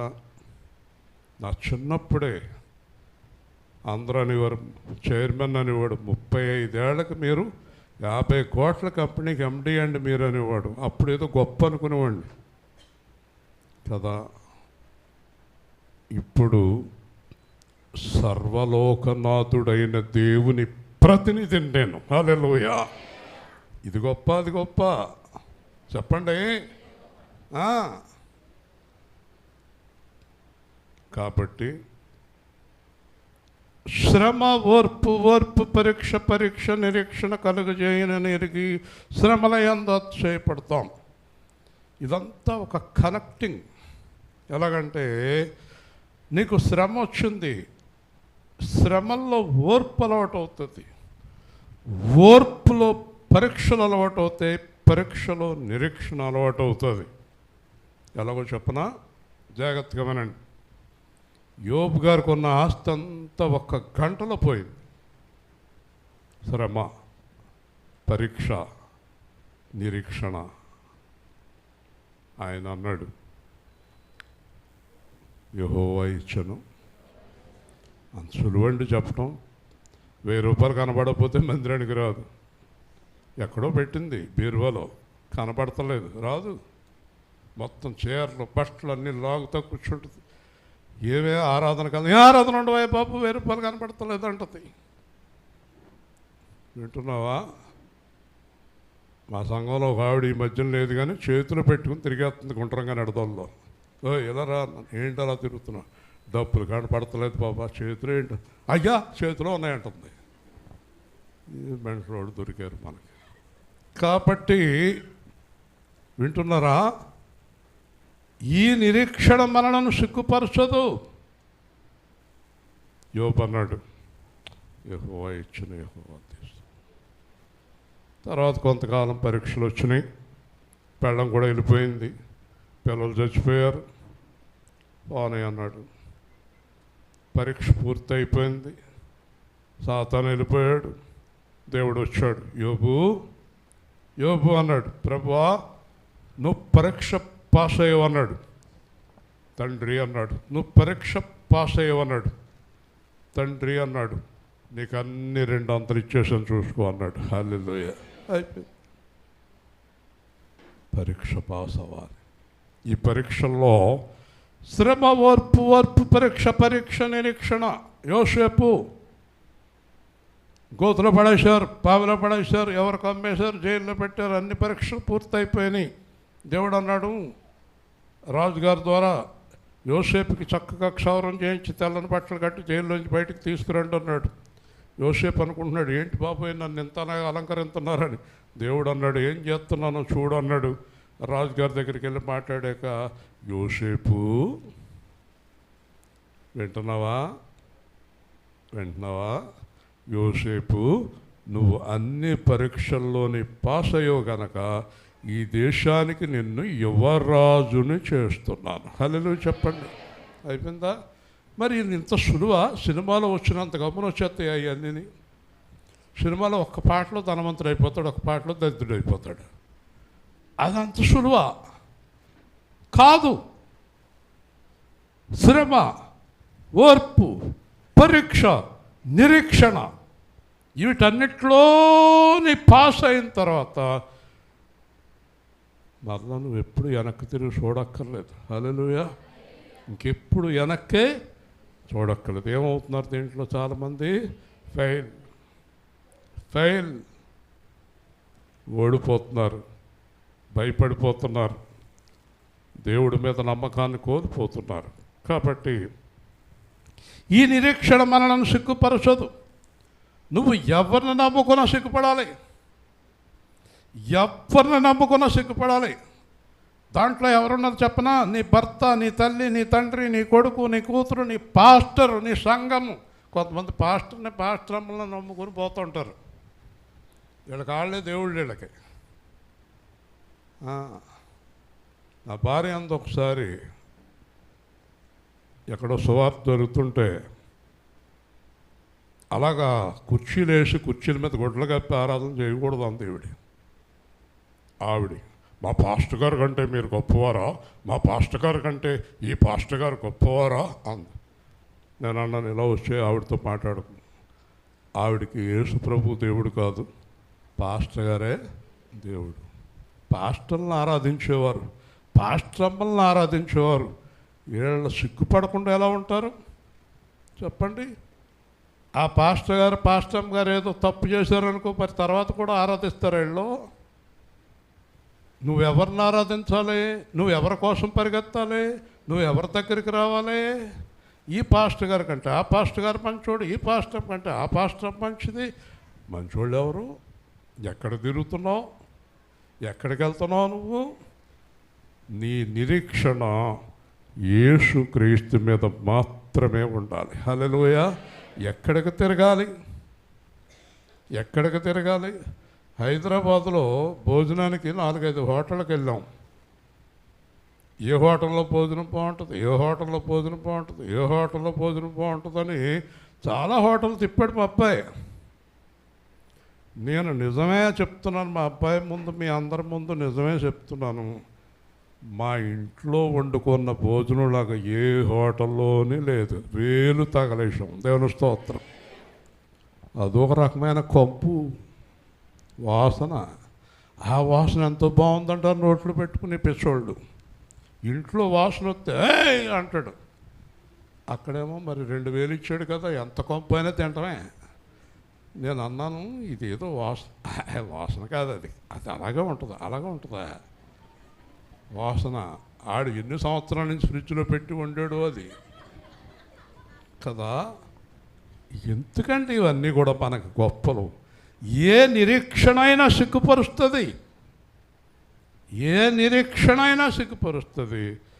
కానీ నా ప్రభు అయిన యేసుక్రీస్తునంత నిరీక్షణ ఎప్పటికీ సిగ్గుపరచదు. హల్లెలూయా. ఆయన ఖచ్చితంగా మనల్ని తీసుకెళ్తాడంట. చూసారా? తర్వాత అంటాడు, మనకు అనుగ్రహింపబడిన పరిశుద్ధాత్మ ద్వారా దేవుని ప్రేమ మన హృదయంలో కుమ్మరింపబడి ఉన్నది. పరిశుద్ధాత్మను పొందుకోమన్నాడు దేవుడు. అందరూ కూడా పరిశుద్ధాత్మను పొందుకోండి అన్నాడు. పరిశుద్ధాత్మను అడగండి అన్నాడు. తను అడుగు వారికి నిశ్చయముగా పరిశుద్ధాత్మను దేవుడు అనుగ్రహించునన్నాడు. పరిశుద్ధాత్మ మీ హృదయంలోకి వచ్చేసాక మీ జీవితం మారిపోద్ది. మీకు అన్ని సలహాలు వచ్చేస్తాయి. సడన్గా ఎక్కడికైనా వెళ్తుంటే వెళ్ళొద్దు, ఆగంటాడు. ఆగు అంటాడు. పరిశుద్ధాత్ముడు వ్యర్థముగా నిన్ను బ్రతకనివ్వడు. ₹1 వ్యర్థం కానివ్వడు. నీ జీవితం వ్యర్థం కానివ్వడు. పెళ్లి కూతురికి ఆ పెళ్లి కొడుకుని చేసుకోవచ్చో లేదో అని కూడా చెప్తాడు దేవుడు. ఆ పెళ్లి కొడుకుకి చెప్తాడు. పరిశుద్ధాత్మ మాట్లాడుతున్న మాటలను చాలామంది పెడ చెవిని పెట్టి పరిశుద్ధాత్మను పక్కకు తోసేసి వీళ్ళు ఇష్టం వచ్చినట్టు జీవించే వాళ్ళందరూ కూడా అవమానం పాలవుతారు. హల్లెలూయా. అవమానం పాలవుతారు. పరిశుద్ధాత్మ చెప్పింది వినకపోతే అవమానం పాలవుతారు. మన హృదయంలో కృంభరింపబడి ఉంది. దేవుడికి మనకి పరిశుద్ధాత్మని ఇవ్వటం చాలా ఇష్టం. ఈ పిచ్చోళ్ళలాగా తిరిగే వాళ్ళందరూ పరిశుద్ధాత్మ మాట వినని వారే. ఎక్కడెక్కడికో తిరుగుతారు, ఎక్కడెక్కడికో వెళ్తారు. కాలేబు అని ఒక అతను ఉన్నాడు క్రిస్టియన్ పేటలో. నా కూడా 2 సంవత్సరాలు తిరిగాడు. అతను రోజున నాతో చెప్తున్నాడు, కొంప ముంచేశారో బాబు అనుకున్నా. ఇంకా నా ముందే చెప్పాడు అనుకున్నా. ఏమండి ఇస్రాయేల్ గారు, నా లోపల ఒక దెయ్యం ఉందన్నాడు. గోరిని మరి ఇన్నాళ్ళ నుంచి చెప్పలేదేంట్రా అన్నా. చెప్పలేదు మీకు భయపడతారని. నా దగ్గర ఒక దెయ్యం ఉందండి. దినకరన్న గారు కూడా ఎలగొట్టలేకపోయారు అన్నాడు. స్టీఫెన్ పాల్ గారు ఎలగొట్టలేకపోయారు అన్నాడు. ఈ గొడవ అంతా అయిన తర్వాత కూర్చోబెట్టి మాట్లాడాను నేను. ఒరే అబ్బాయి, నీ లోపల దెయ్యం లేదురా నాయన, నీ మనసుకు దెయ్యం పట్టుకుందని చెప్పాను. దేవుని స్తోత్రం. చూసారండి, మనిషి మనస్తత్వాలు ఎలా ఉంటాయో. ఏదో దెయ్యం ఉందో, ఏదో దెయ్యం ఉందో అనుకుని తిరుగుతున్నాడు దేశం అంతా. పాస్టర్లు ఎంతమంది ఉంటే అంత దగ్గరికి పోయాడు. ఎక్కడ మీటింగ్ ఉంటే అక్కడ పోయాడు. హల్లెలూయా అన్న కాడికి అలా పోయాడు. తెల్లబట్టలు వేసుకోమంటే తెల్లబట్టలు వేసుకున్నాడు. నెత్తి మీద ఏదో పెట్టుకోమంటే పెట్టుకున్నాడు. నూనె పట్టు పగలగొట్టుకుని నెత్తంతా రాసుకున్నాడు. వీడు దరిద్రం వదలలేదు. వీడు దేశాలన్నీ తిరుగుతాడు. ఈ చర్చి నుంచి ఆ చర్చికి వెళ్తాడు, ఆ చర్చి నుంచి ఈ చర్చికి వెళ్తాడు. ఇక్కడి నుంచి అక్కడికి ఆ పాస్టర్ దగ్గర నెత్తి మీద చేయించుకుని ప్రార్థన చేయించుకుంటాడు. ఈ పాస్టర్ దగ్గరికి పోతాడు, అక్కడ పోతాడు. విజయవాడలో ఎవడో ఉన్నాడని పోతాడు, హైదరాబాద్లో ఎవడో ఉన్నాడో పోతాడు, బెంగళూరులో ఎవడో ఉన్నాడని పోతాడు. ఈ మూర్ఖుడికి యేసు ప్రభు మీద నిరీక్షణ లేదు. హల్లెలూయా. ఎవరి దగ్గర దొరుకుతుంది నీకు శాంతి? పాస్టర్ దగ్గర. చెప్పాడు బైబిల్లో, ప్రయాసపడి భారము మోసుకుంటున్న జనులారా, పలానా ఇశ్రాయేలు అనే పాస్టర్ దగ్గరికి రండి, మీకు విశ్రాంతి దొరుకుతుందని చెప్పాడా రాజు? చెప్పాడా? దేశం అంతా తిరిగితే విశ్రాంతి దొరుకుతుందా? విశ్రాంతి ఎక్కడ దొరుకుతుంది? వాక్యాలు తీయొద్దు, టైం అయిపోయింది. ఎవని మనసు నీ మీద ఆనుకొనునో వానికి పూర్ణ శాంతి అనుగ్రహింతు. హల్లెలూయా చెప్పండి. ఎవరి మీద అనుకోవాలి మనసు? యేసయ్య మీద. యేసయ్య మీద. మనసు ఎవరి మీద? గట్టిగా చెప్పండి, యేసయ్య మీద. కాబట్టి ముగించేస్తాం తొందరగా. ఏలయనగా మనం బలహీనులై ఉండగా క్రీస్తు యుక్తకాలం భక్తిహీనుల కొరకు చనిపోయాను. నీతిమంతుని కొరకు సహితము చనిపోవటం, మంచివాని కొరకు చనిపోవటం మరి తెగింపవచ్చును. దేవుడు మన ఎడల ప్రేమను వెళ్ళపడిచి ఎట్లనగా పాపులమై ఉండగా క్రీస్తు మన కొరకు చనిపోయాను. చూసారా, యేసు ప్రభు ఈ లోకానికి వచ్చి ఎవరి గురించి చనిపోయాడంటే పాపుల కొరకు చనిపోయాడు. హల్లెలూయా. నీతిమంతుల కొరకు చనిపోలేదు. నేను నీతిమంతుడనేవాడికి రక్షణ లేదు, నేను ప్రార్థనా పరురాలని అనేవారికి రక్షణ లేదు, నాకు వాక్యాలన్నీ తెలుసు అనేవాళ్ళకి రక్షణ లేదు, మాది పెద్ద సంఘం, అమ్మమ్మల తాతల నుంచి సంఘం మాది అన్న వాళ్ళకి రక్షణ లేదు. అర్థమవుతుందా? యేసుక్రీస్తు నా కొరకు చనిపోయాడని గ్రహించిన వారికి రక్షణ దొరుకుతుంది. హల్లెలూయా. యేసుక్రీస్తు ఎవరి కొరకు చనిపోయాడు? నా కొరకు. ఎవరి కొరకు? నా కొరకు, నీ కొరకు. నేను రాశాను ఒక పాట, నా కొరకై నీ కొరకై సిలువలో రక్తము చిందించిన యేసయ్యకు ఆరాధన. నీ కొరకు ఎవ్వరు చనిపోలేదు. ఈరోజు వాక్యం విని ఇంటికి వెళ్ళిపో, యేసుక్రీస్తు కాళ్ళు పట్టుకో, యేసుక్రీస్తు మీద ఆధారపడు. సంఘాల మీద, పాస్టర్ల మీద, రకరకాల విన్యాసాల మీద, నూనె బుడ్డల మీద, డబ్బుల మీద, కబుర్ల మీద ఆధారపడకు. వాక్యం మీద ఆధారపడు. వాక్యము నీ ఎదుట ఉన్నది, వాక్యం ఎదురుగుండా ఉంది. తీ బైబిల్, ఇంట్లోకి వెళ్ళు, గదిలో మోకరించు, తీ వాక్యం, ప్రార్థన చేయి. ప్రభువా నాతో మాట్లాడని అడుగు, దేవుడు నీతో మాట్లాడతాడు. హల్లెలూయా. అత్తమానం పాస్టర్ల మీద, ఆళ్ళ మీద, ఏళ్ళ మీద, నూనె పుట్ల మీద ఎవరో వచ్చారంట, స్వస్థతావరం ఉన్నాయనంట, స్వస్థత వచ్చేస్తుందంట. అసలు బైబిల్ ప్రకారం ఎంత తప్పండి అది. బైబిల్ ప్రకారం యెషయా 57వ అధ్యాయం ఇంటికెళ్ళి చదవండి. నేను వారి ప్రవర్తన చూసి స్వస్థపరిచేదను అన్నాడు. హల్లెలూయా. ప్రవర్తన చూస్తాడంట దేవుడు. నువ్వు కరెక్ట్గా ఉంటే స్వస్థపరుస్తానంటున్నాడు. స్వస్థపరిచే పాస్టర్ గారికి అధికారం ఏమీ లేదు. స్వస్థపరిచినది యేసు అని కోనేటి దగ్గర అతను చెప్తా ఉన్నాడు. హల్లెలూయా. స్వస్థపరిచే అధికారం ఎవరికొంది? పాస్టర్ గారికా? ఎవరికొంది?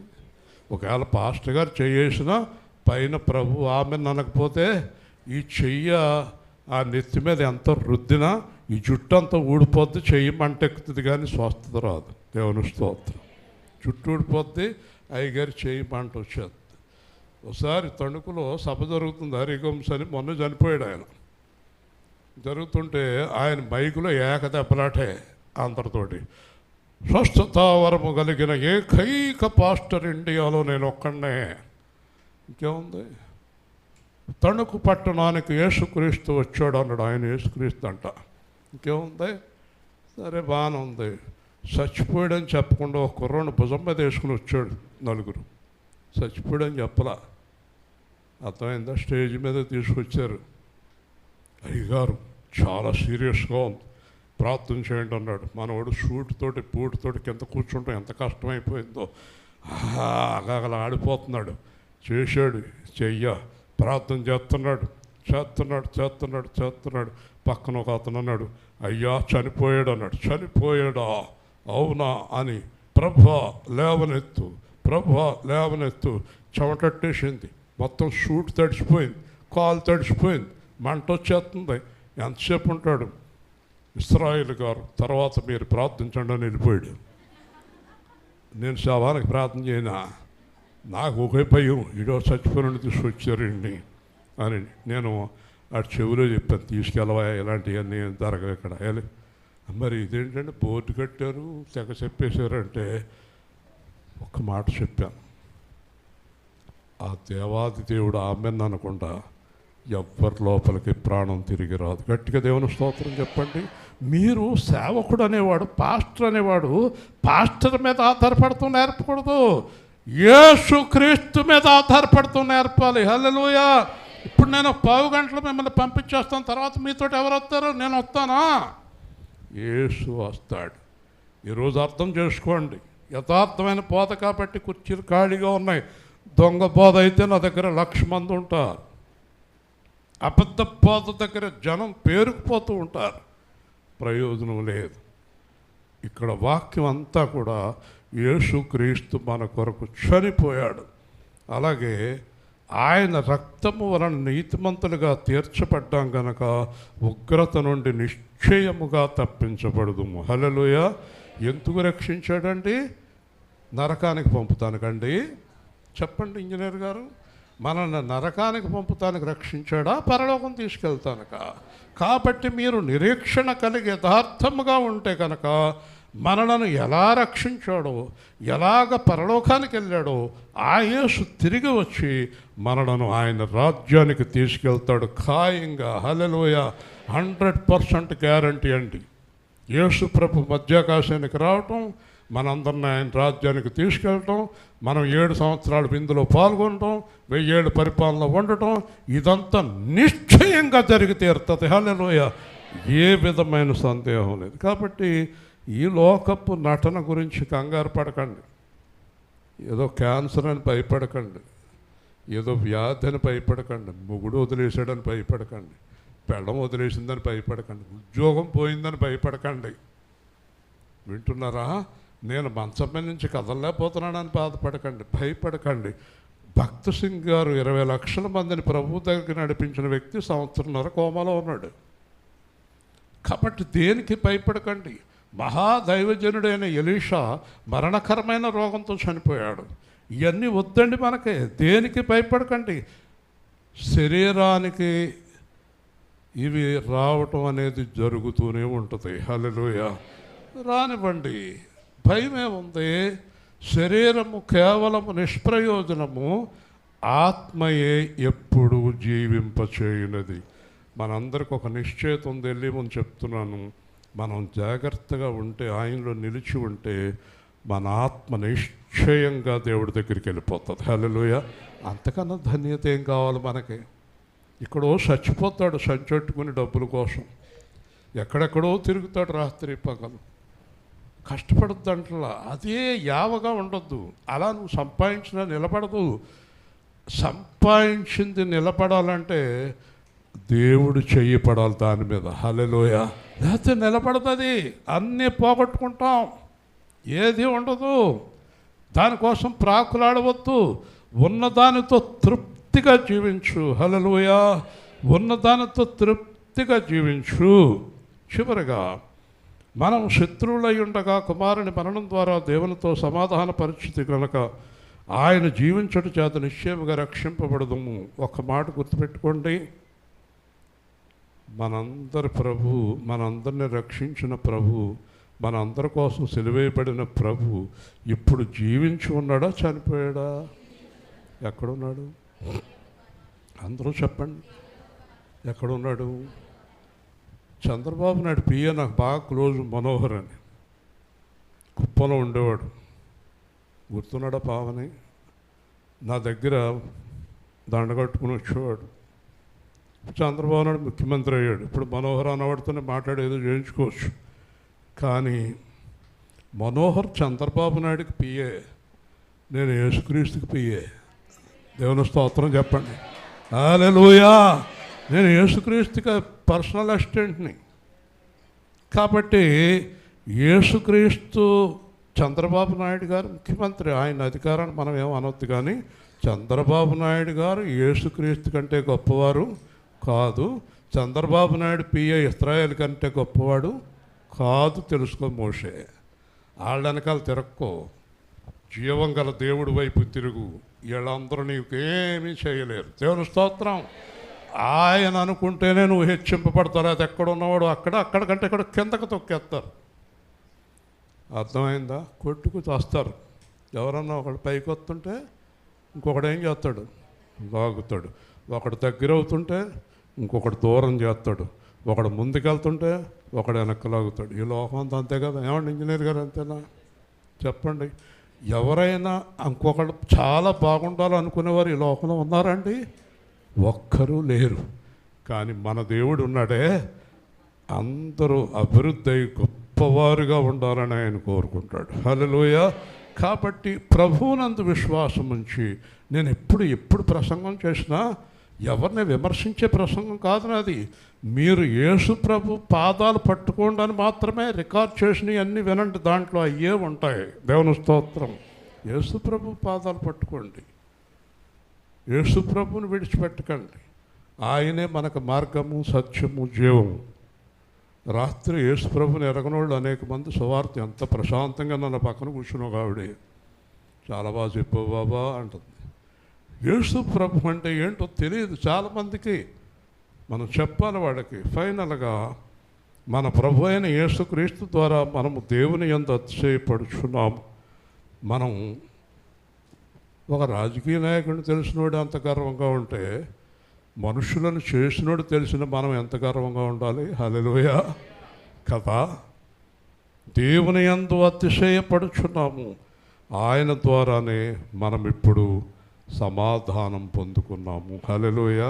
ఇప్పుడు ఫైనల్గా నేను చెప్పేది ఏంటంటే, దేవుడితో సమాధానం వచ్చిన తర్వాత మనకి ఎవరు విరోధి చెప్పాలి.